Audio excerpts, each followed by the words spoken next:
This summer, I have curated a very special lineup of shows that include never-before-heard excerpts from interviews, brand new episodes, as well as the top-rated episodes by you, our Empowered Within community. If you'd like to be in the know of all of our events, giveaways, and new episodes, head over to jenniferpilates.com and hit subscribe. Thank you so much for being a part of our Empowered Within community, and enjoy today's episode.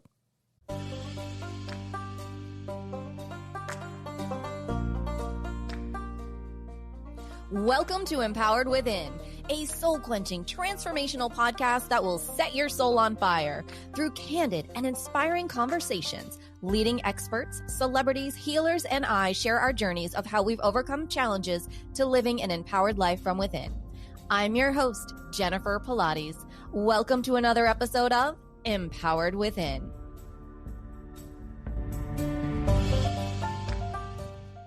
Hello, everyone. I am both excited and honored to have with us today Monique Rhodes, who is the happiness specialist.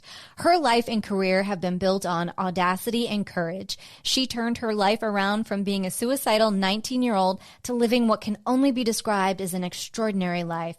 She teaches the path that she took to transform her life to over 100,000 students worldwide every year. Her online programs are also used in over 70 colleges and universities worldwide.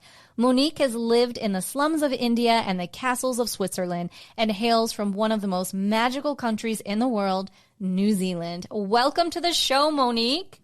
Hi, Jennifer. It's great to be here. I am so ready to get happy. I'm with you. Let's do it. Let's do it. So let's start from the beginning. Who is Monique Rhodes and how did you become the happiness specialist? It's a great question. Well, I was born in New Zealand, very, very lucky to have been born in such a magical country with so many wonderful things. You probably know it from the Lord of the Rings. I'm living right now down in Lord of the Rings country, which is great. I'm taking a little break from America while all of the COVID stuff kind of sorts itself out. But there's always a shadow side, to everything. That's amazing. And New Zealand has a shadow side of having a very high incidence of child abuse, unfortunately. And I'm one of the statistics of that. So I think that probably around the age of 19 or so, I think, I was really suffering from depression, and I wasn't really able to manage the thoughts and the emotions that I was having. And I got myself into an incredibly dark place, as often we do around that kind of age. And I ended up in hospital having taken an overdose. And when I came round, one of the things that I thought was, okay, if I didn't manage to do this, then let me go the other way. Let me try and understand why it is that I'm suffering so much, that I'm so unhappy, and see whether I can figure out why it appears that some people are just naturally so happy and other people really struggle. And can I turn this around? And it took me on a journey all over the world. I've traveled all over the world and been taught by some of the greatest teachers of our time, and really worked with looking at, was it possible to figure out how to shift this emotional state that I was in into one that was more vibrant and more happy? And I'm going to be honest and say the place that I've got myself to, I wasn't even aware it even existed. So I have really gone beyond what I thought was possible. But I live a very consistently grounded and happy and really amazing life. So that's what I now teach to help other people do the same. That is beautiful. I love this. So what do you feel the key to happiness is? That's a great question. Well, I think that we live in a world that is consistently telling us that happiness can be found outside of ourselves. If you find the right partner, you'll be happy. If you buy this car, if you have this house, if you get this job or get this raise. And we have a tendency to look at happiness almost like, I call it as soon as happiness. As soon as I meet someone, I'm going to be happy. As soon as I get that promotion at work, I'm going to be happy. And what happens is that for a moment we are. Those things show up and we're really happy and we feel great. But after a short period of time, we get used to that thing. And then what happens is that we have to start chasing the next thing to get us to that place where we feel happy again. So we're on this consistent cycle of, chasing, acquiring, and then chasing some more, and then acquiring, a little bit like the rat running around the wheel or the mouse running around the wheel. It never stops. And so I think the biggest thing, the secret that I discovered was that happiness is not dependent on external circumstances. Of course, it's important that we have enough food to eat and we've got shelter and we've got some money in the bank. But beyond a certain a degree of that, everything is then dependent on something else. So let me give you an example. Like I wake up in the morning. So this morning, I'm doing this podcast at 6 a.m. in the morning. I just want you to know. I've got my morning voice on, right? No, I love you even more. You're so sweet. I had no idea. Exactly. I'm in New Zealand. So, all right. So we get up this morning and, apart from all of the things that I do, I have a big routine for setting up my morning. But one of the first things I do is I brush my teeth, right? And then I take a shower and I put on clean clothes and I make sure that my office area is really tidy because all of those things make me feel good. They make me feel calm. They make me feel well. But if we think about it, we don't live in our office and we don't live in our home. We don't actually even live in our clothes. Where we live is in our mind. And when was the last time that you cleaned out your mind? Instead, what we do is we fill our mind with so much information on a daily basis, 95% of it, that really is useless to us living a better life, making things work better for us. And what we don't understand is that rather than it being the external circumstances that create our happiness or suffering, it's actually what's going on in our mind. And if we can work with our mind, then we're able to get in control and in charge of our happiness. But instead, what we do is we take care of all of the things outside of ourselves, and we're not aware that it's actually the mind that we need to take care of as well as everything else. And this is why we have, stress, anxiety, and depression levels that are going through the roof even before COVID, because there's a whole economic system that's dependent on us continuing to feel that we're not enough, so we continue to buy products. So our whole culture is set up this way. So it's really important for us to understand that if we can learn to work with our mind, that the mind is the ordering principle of our happiness and our suffering, then we can start to turn our lives around. Such a great statement. So let me ask you this, because I know if I'm thinking this, surely lots of our listeners are. So Monique, how do I clean out my mind? Right. Okay. So the first thing is that you need to start to become aware of what you put into it. So you need to start to become aware of, if I sit on social media for an hour, how do I feel? Mm-hmm. And what information am I putting in there that's helping me? If I look at the news, if I watch the news or read the news online, do my anxiety levels raise afterwards? And how much of that am I consuming? What other things am I consuming? When I walk down the street, there's billboards, there's advertising, people wearing advertising on their clothes. And to start to become aware of the bombardment, and then to start to make conscious choices about what is it that I'm prepared to take in. Maybe I need to start to decrease my time online. Maybe I need to start to decrease my time on social media, the amount of time that I'm reading the news. Maybe actually I give up a lot of those things altogether, or have days that are tech free, or I don't engage with technology at all, and see how I feel. And then after that, one of the most important things is to have a practice to work with your mind. And there is no more powerful practice than meditation. Meditation is the practice to start to calm your mind down, because our minds are, it's almost like we've got these movies running in our minds nonstop that we are completely out of control with. And so what we need to do is learn a technique to actually train and tame our mind, because our minds they're a little bit like it's almost like we wake up in the morning and there's this wild pony outside the door of our mind, and we get on it and it kind of runs in all these different directions, and there's no bridle, there's no saddle. We're holding on for dear life. And then every so often this pony stops for a moment, has a little bit of a food, and then it gets spooked and off it goes again. And that's what most of us live with. We live with a mind that is just racing around, going down all sorts of rabbit holes consistently.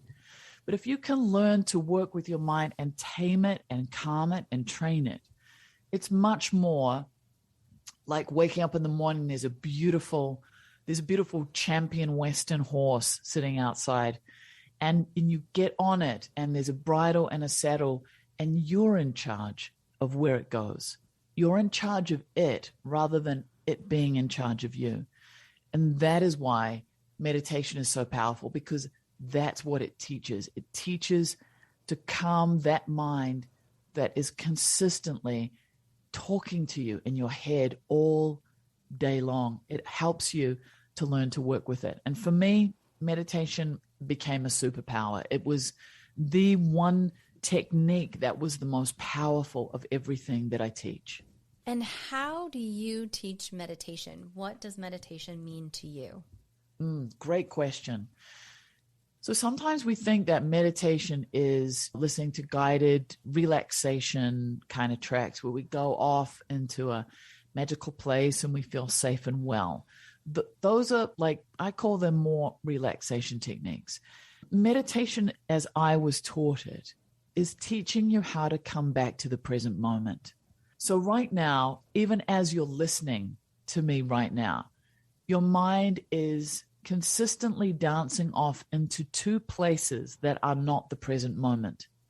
You are dancing off into thoughts of the future, and you are dancing off into thoughts of the past.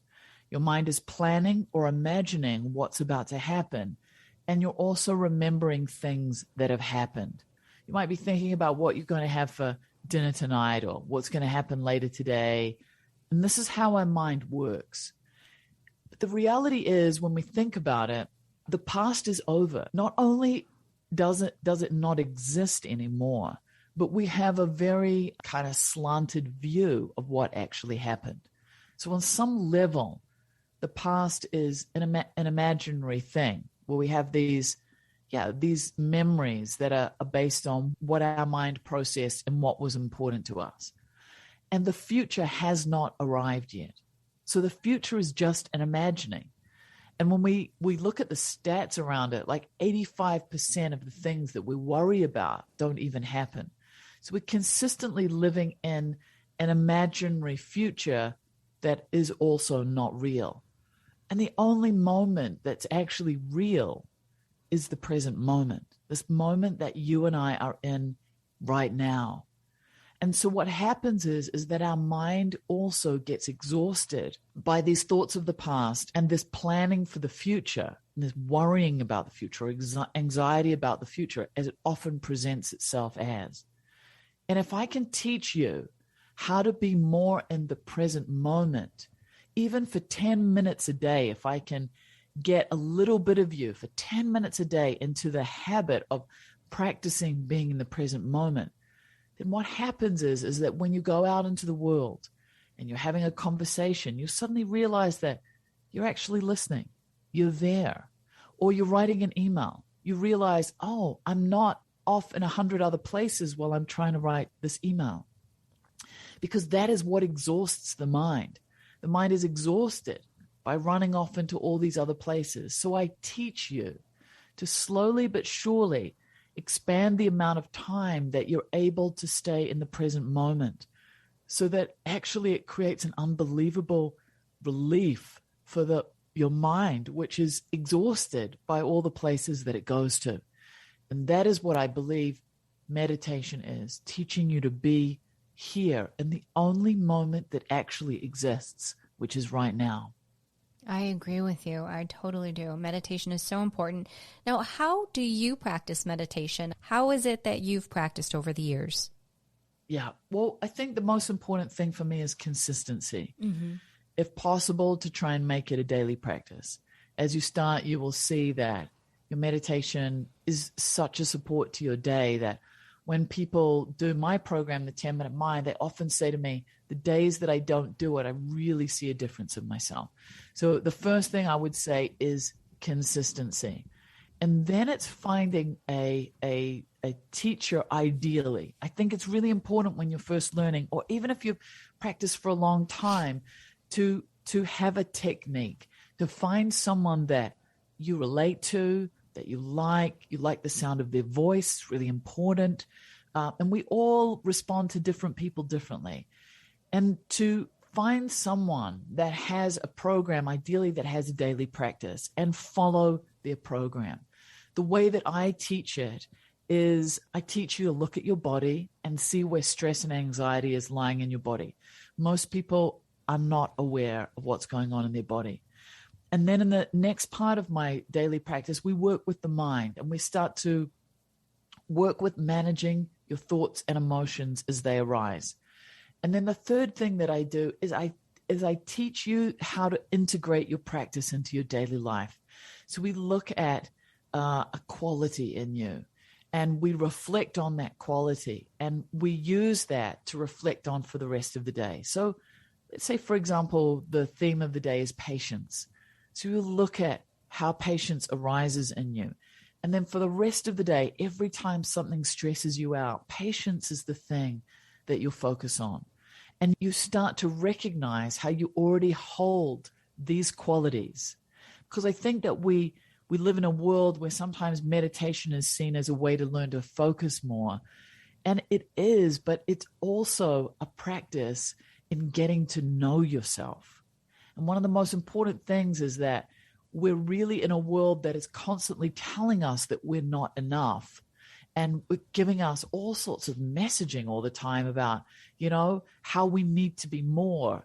And so the final part of my meditation practice is what I do myself every day as well. And it's really reminding us that already we're enough, and recognizing the goodness in ourselves, and not separating the heart and mind in a meditation practice, because the heart and mind in a true meditation practice are in union with each other. So it's not just about focus. It's about becoming a better and more loving person in the world.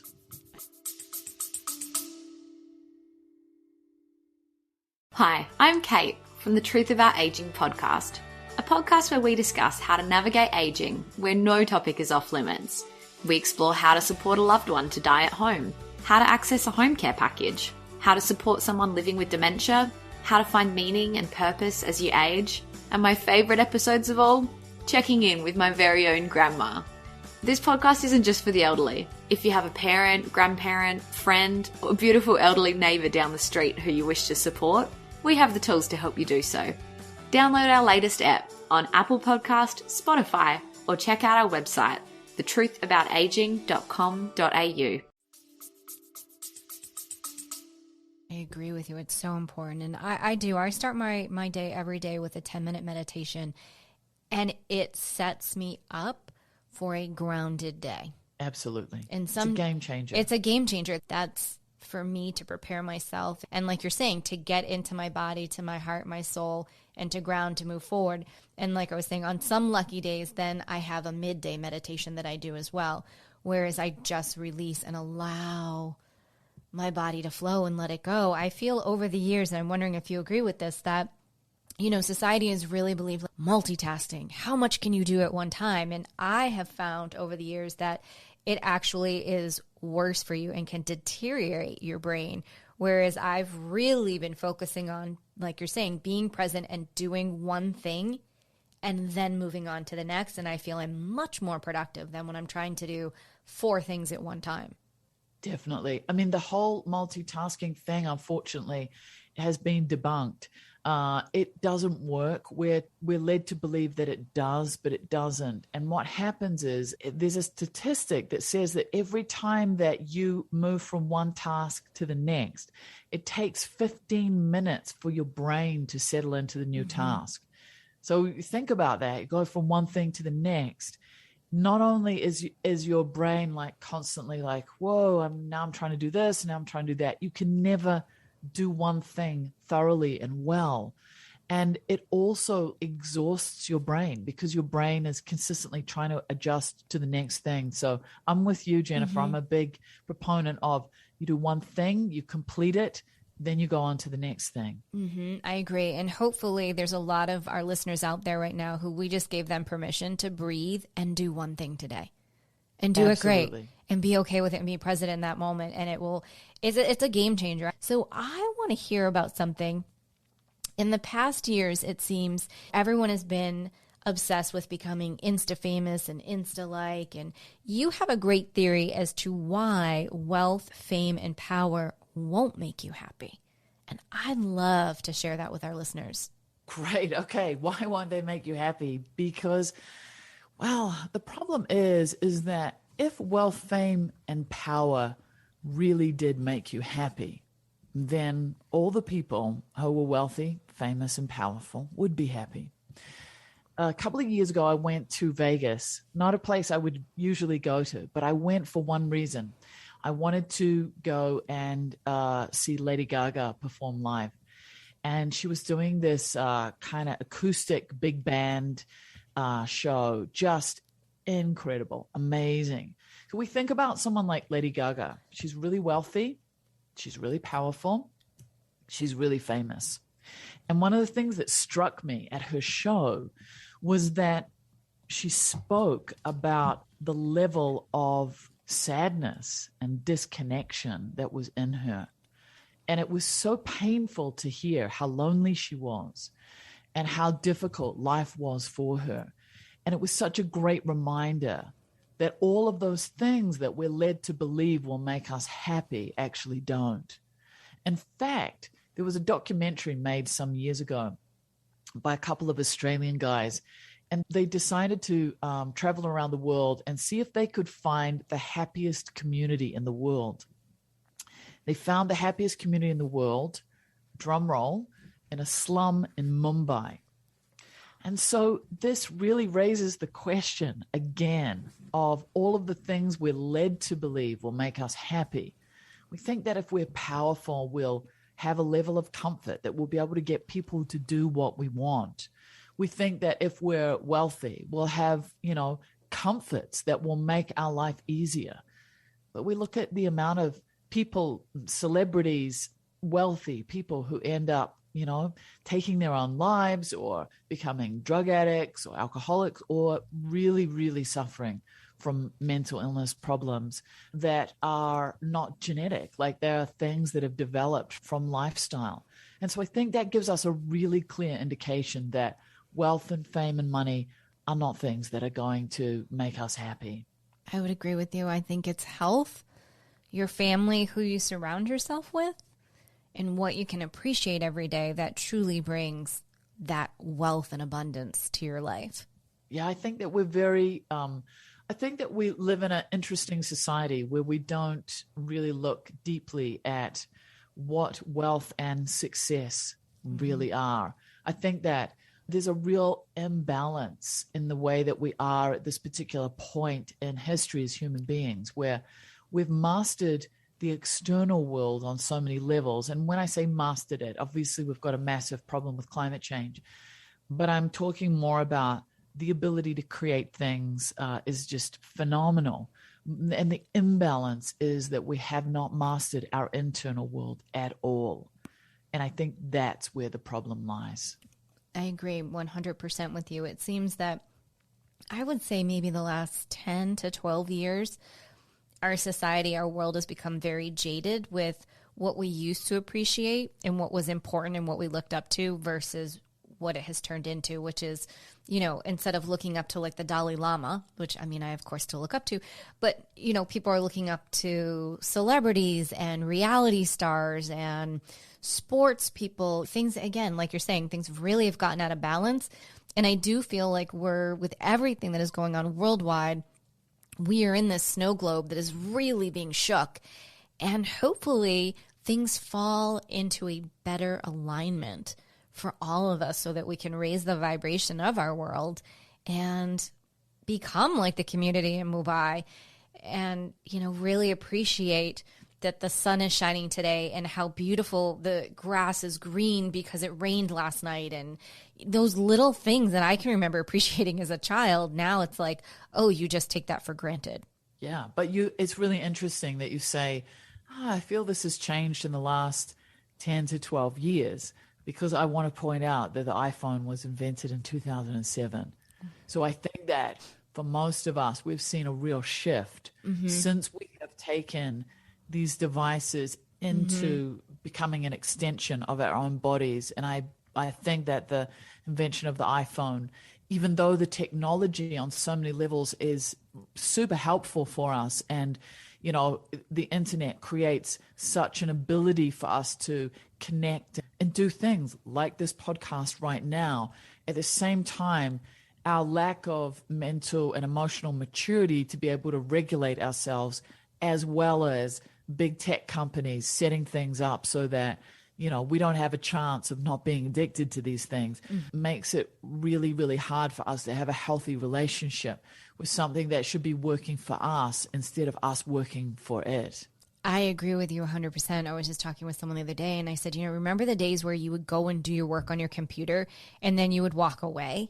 Well, it's like I can be driving down the street at a red light and be doing work on my phone.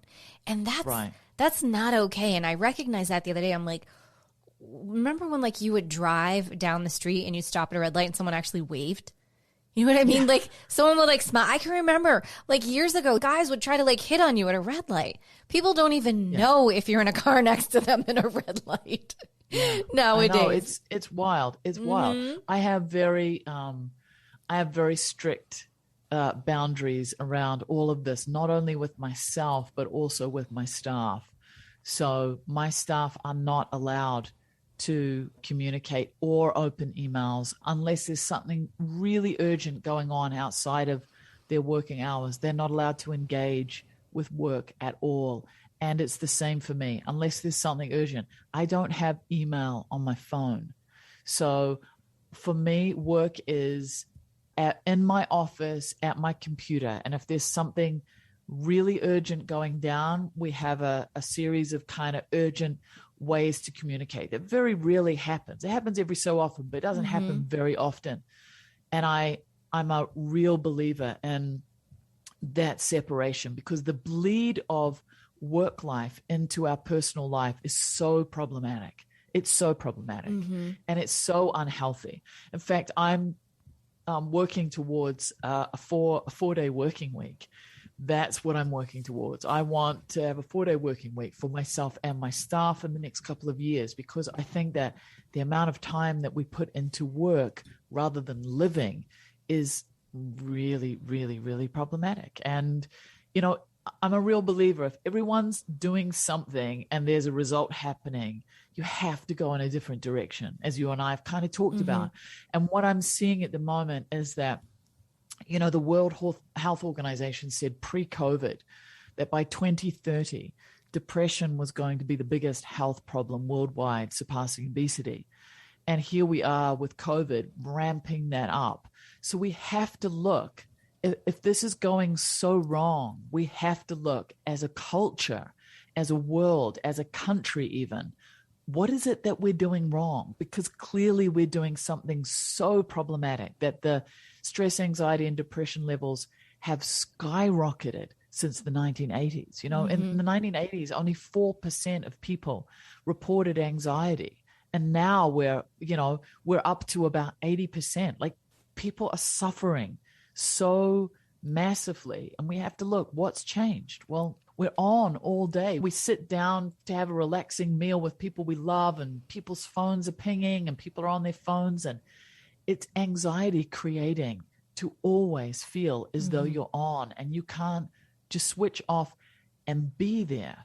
Again, this comes back to this idea of if I can't be in the present moment because someone's interrupting it all the time with things that they want or need or want to engage, again, it works into that multitasking brain. How can I sit and have a beautiful night with my family if members of my family are constantly being interrupted and their attention is being taken away somewhere else.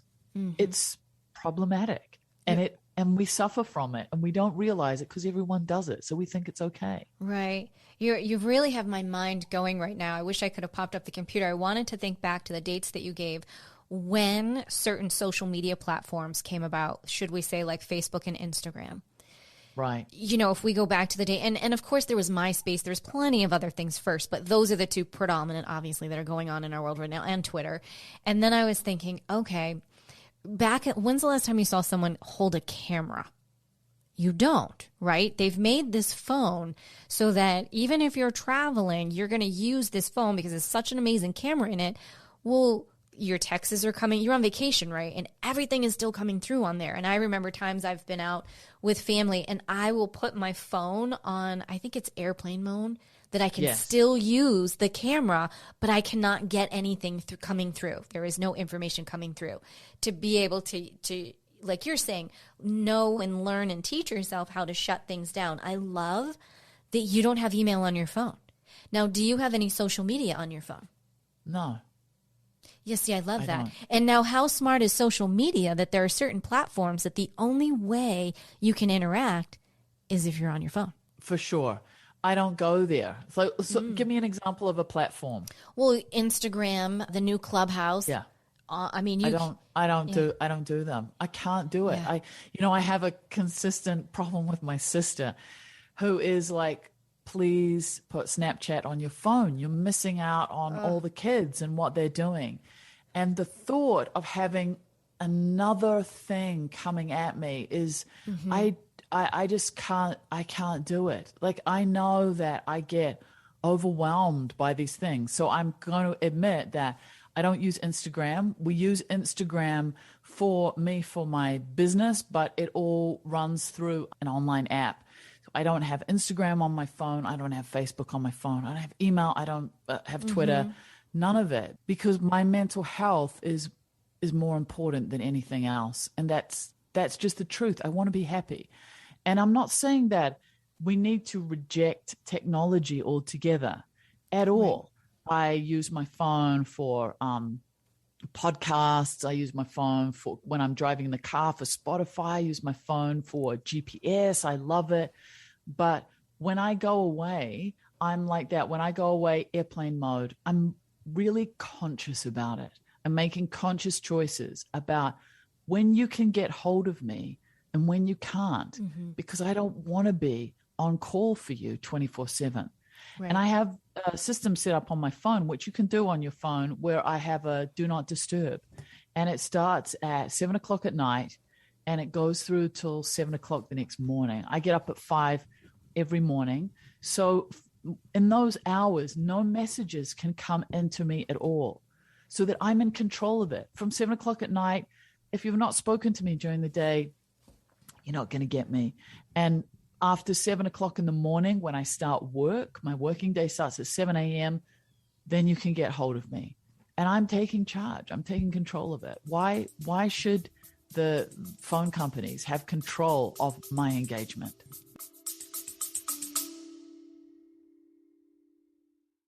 Hey, listen, I know you think it may be impossible to have this, but you deserve your freedom.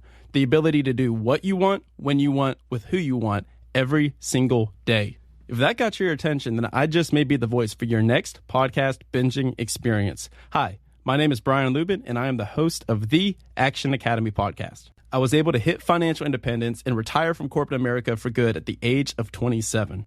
I did this only because of the help of my millionaire mentors, and that's what my show is. 5 days a week, I interview multimillionaire entrepreneurs and ask them the mindsets, methods, and actionable steps they took to earn their freedom. Let's earn yours back too. Talk soon.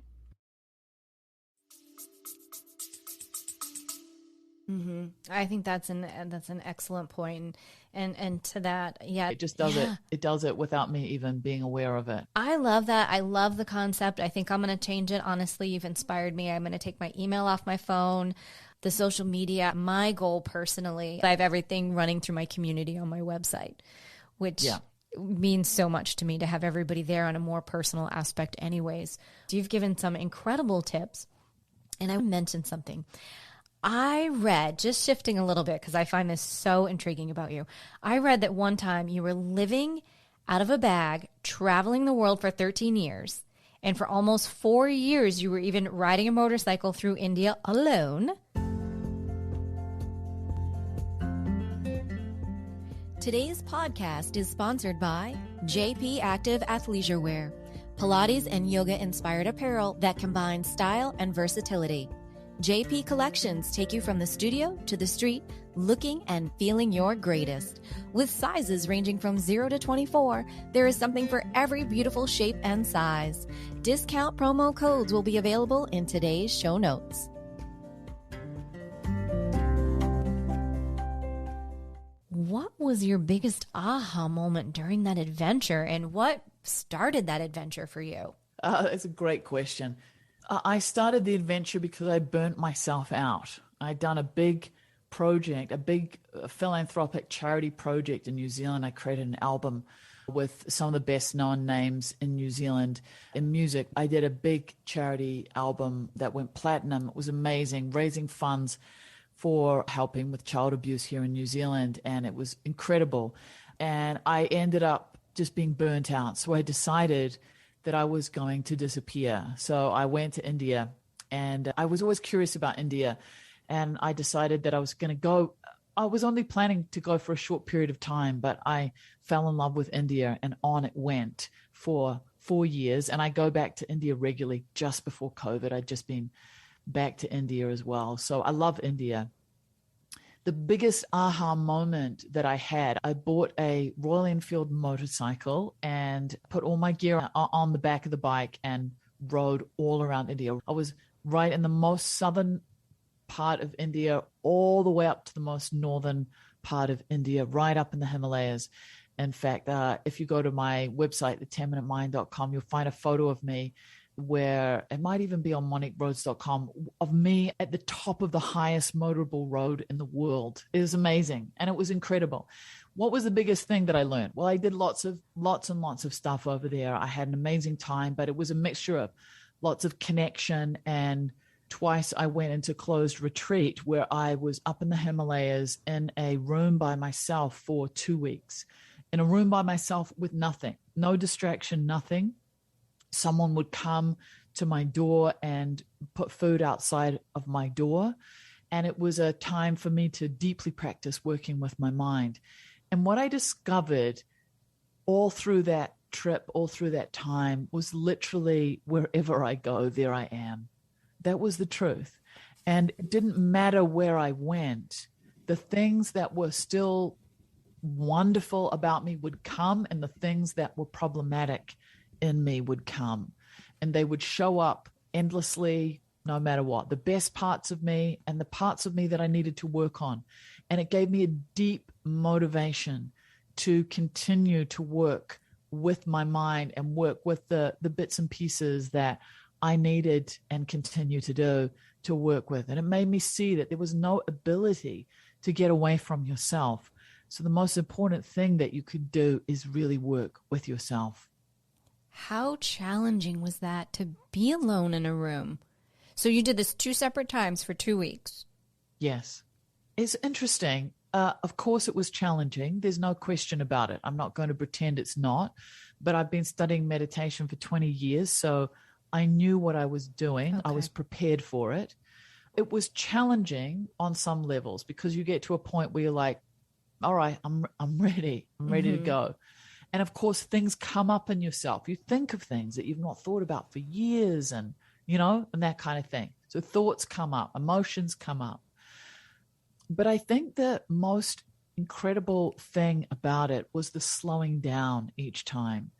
And I think that the first time I did it, the most profound experience was that I would get to a point a few days in, and the relief in my whole being that I had nowhere to go and nothing to do was extraordinary. There was no one that was going to message me. There was no work that I had to have achieved. I just had to be there, and I got to be there for 2 weeks with no one asking anything of me and me not asking anything of myself except to be in the experience.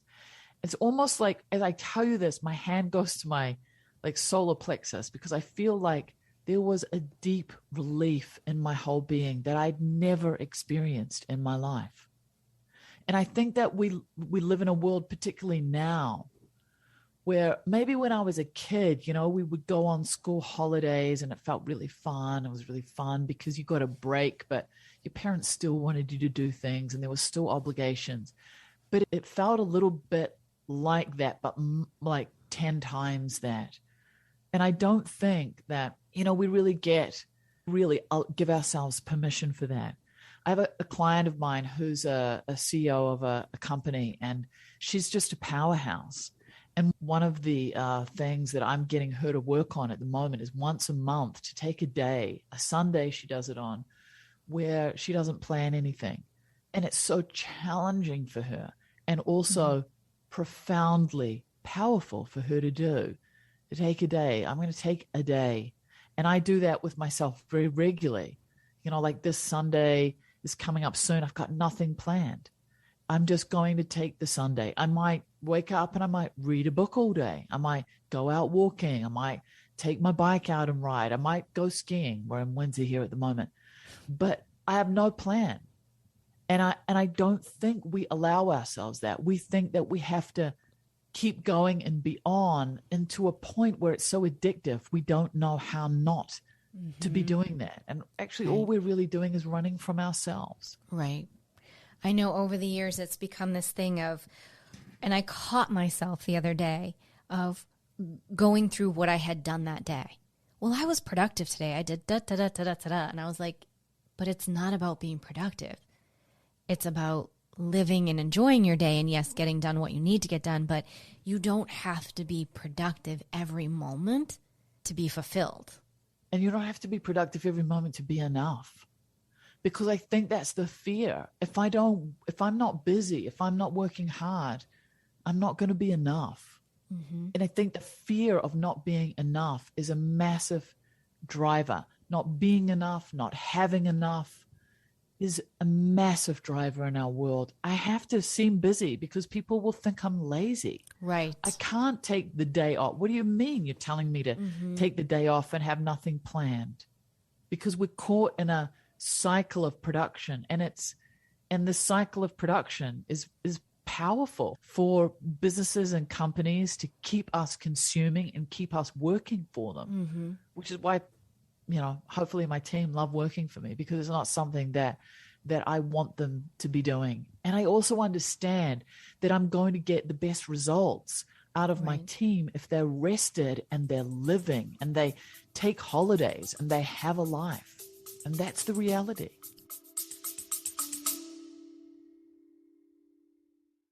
Stress and trauma happen inside of the body, which means we can heal them through the body. My name is Luis Mojica. I'm a somatic therapist, nutritionist, and host of the Holistic Life Navigation podcast. Join me each week as I teach you how to release stress and trauma through listening to your body, using nutrition, somatic experiencing, and other holistic practices. You can listen at the Holistic Life Navigation podcast or at holisticlifenavigation.com. Right. That happiness will spread and bubble over in, and then you have a beautiful integrated life,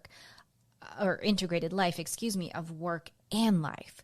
Because there is no balancing. There is no balancing. There is an integration that can transpire, and it can be beautiful, and it does take work. But it can be done. And did you see research lately? There was a country that did this. They implemented the 4-day work week, and they said it was nothing but positive reviews for it, how wonderful it's always been. And I've always had in my mind, my goal has always been to work Tuesday, Wednesday, Thursday. And then half of Monday, and half of Friday. So Monday afternoon and Friday morning. So then it's almost like you have a 3-day. You feel like you have 3 days off. No, I will be honest, I have yet to fully accomplish that. But every week I try harder and harder to get there. Yeah, there's a lot been written about it. It's actually a company in New Zealand that's done it. And they've done an awful lot of research around it. And they've found it to be really powerful. Like the staff are happier. The staff are more well. The staff are more productive. They're doing the amount of work that they were doing in 5 days and 4 days. And it's a win-win. And I'm kind of at the stage at the moment of managing to get one Friday off a month. I'm aiming for that at the moment. And I just love it. Mm-hmm. I really, really, really love it. And I'm just at the moment, all of my scheduling is that Fridays are free if possible.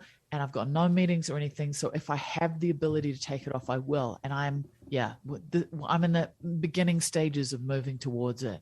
Oh, I love this. I can't wait to hear how this works for you. I think this is a great new direction that you and I are really trying to head in, and maybe we'll be the pioneers of this for everyone, to give people permission, like you're saying, you are enough. And it's about being in your flow and what feels good. I had a discussion with a business tycoon yesterday, and he was all about the hustle. And I said, yes, I was there 20 years ago. I hustled. I know better now. I align and I flow. And he melted. He melted down. We were in the Clubhouse stage together, because here I am saying this in front of all these entrepreneurs, and he lost his mind and was like, well, you that can't possibly be true. And I said, I actually do better financially now than I ever did when I was hustling 20 years ago. Yeah. And it was like, I dropped a bomb, and I'm thinking, but when you can get to that place and understand that you just go with the flow and you are guided, and what is meant to be will happen. It's beautiful when you can get there, and not every moment is that, but it sure is a beautiful work in progress. Yes, I agree with you. There are many things people need to balance in their lives in order to maintain happiness and emotional health. You need to look after your romantic, spiritual, and physical needs to keep them in balance. When feeling down, seeing an intuitive advisor could be the optimal way to get back on track. An intuitive reading session could be the tool you need to reduce the ambient noise in your life and focus on things that truly matter, growing, finding clarity, and empowering your life. Head over to jenniferpilates.com to claim your special intuitive email reading. Again, that's jenniferpilates.com. So I have one other question for you. Actually, I have a couple. You once worked with and you performed for the Dalai Lama. Yes. How did that experience change your life? I think that one of the things that we don't really realize is that every so often there's a human being in the world that exudes an energy that is so powerful that whether you believe in their philosophy or not, you cannot help but be moved by being in their presence. And the Dalai Lama is one of those people. Being in his presence is just so incredible. It's like you can feel him when you're a long way away from him in the same way as when you're really close with him. And so I think that it's incredible. It's incredible for us to have people that we look up to. And I remember when I was a kid, there were people that I looked up to. And I often think now about what is it like for young people? Like, who is it that they look up to? And there's a kind of thing where they're, looking up to Instagram stars who are just pimping products. That's all they're doing. They're not doing anything magical. They're just pimping new products. They work for corporations. And I think to remember that it's so powerful to have people that we look up to, that we want to aspire to be more like. I think it's really vital. And there's nothing more wonderful than meeting those people. And we might meet them in real life if you're, have that great fortune.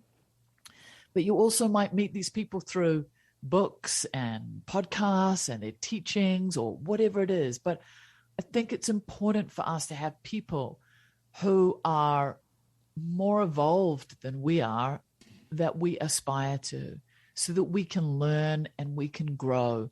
And so being around him is very special for me, because he is so inspiring to me, really how to work with your mind and how to be happier, and there as a mentor as to where it is that, I'm continually working to go towards. And I think it's important for all of us to have people like that in our lives. I agree with you. What an incredible experience. I've always resonated with the Dalai Lama. And like you, India is on my bucket list. Like, I have such a pulling in my heart for India to get there. And I can only hope one day to have even a little bit of the wonderful, amazing experiences that you've had there. India is amazing. You can't help but have amazing experiences when you're there. There is maybe, surely in another life, I have lived in India. I've just always had this incredible pull to go. So I look forward to one day. And I will say our podcast, one of the first countries outside of the U.S. that started listening to us was India. We have a great, wonderful audience in India. So hello to all of them. Yeah. So maybe one day the podcast will be live from India. I love that. I know. It'll be amazing. So we're getting to that time in the show, Monique, when I ask that one question. Are you ready? I am. Can't wait to hear what it is.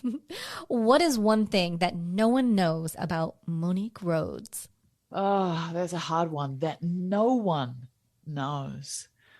Well, there's one thing that people don't know that I kind of opened up to with my students just a couple of weeks ago, because I was trying to demonstrate something to them about courage. So I think courage is really important to give us the freedom that we're after, that we have to break through. And I was telling them that when I was a kid, I was actually really quite shy. And that inside of me, there's a shyness. There's a part of me that, doesn't necessarily want to go out and engage in the world in the way that sometimes people would like me to. And so I have to work with my shyness.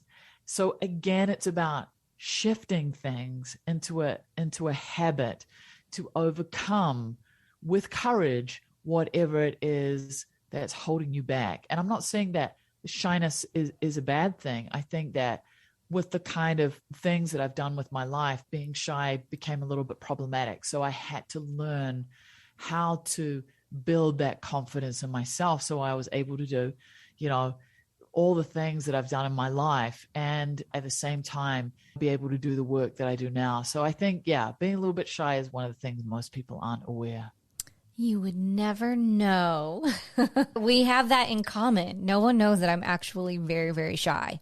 And no one ever, if I ever say that to someone, they don't believe me, but I resonate with you very much on that level. Excellent. Yeah, it's it's sometimes you'll put me in a social situation where I just am painfully shy, and everyone around, like, it's almost like that will be the day I can't overcome it.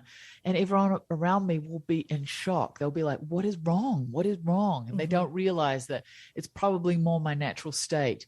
And that I just work hard to consistently overcome it. Just to consistently come out of the clamshell. Yes, that's what we're always working on.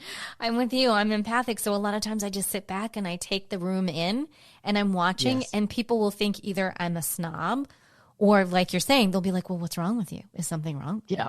And I'm like, nothing. I'm trying to ground. There's a lot of energy here. I'm just trying to have a moment.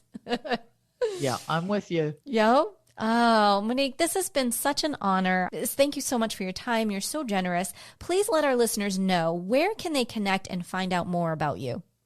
Absolutely. Thank you, Jennifer, for having me. It's so wonderful to be on this podcast, and you've such beautiful questions that you've asked as well.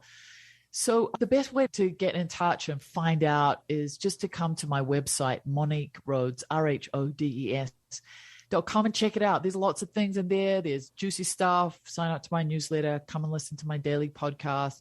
Try out one of my programs. That number of them you can do for free. And just start to engage. If you feel so inclined, I would love to get to know you. I really focus on having a personal relationship with my students as much as possible, even though I have lots of them.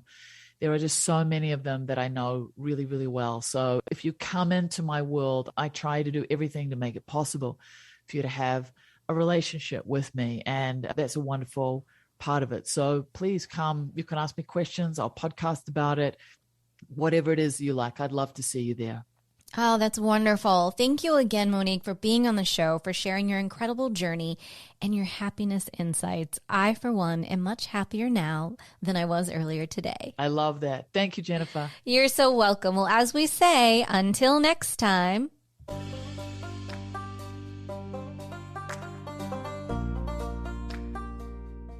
Thank you so much for tuning in to another episode. Please remember to rate, review, and subscribe to Empowered Within with Jennifer Pilates.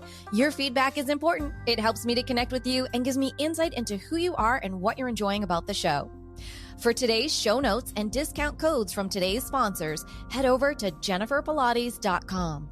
Until next time, may you live an empowered life from within.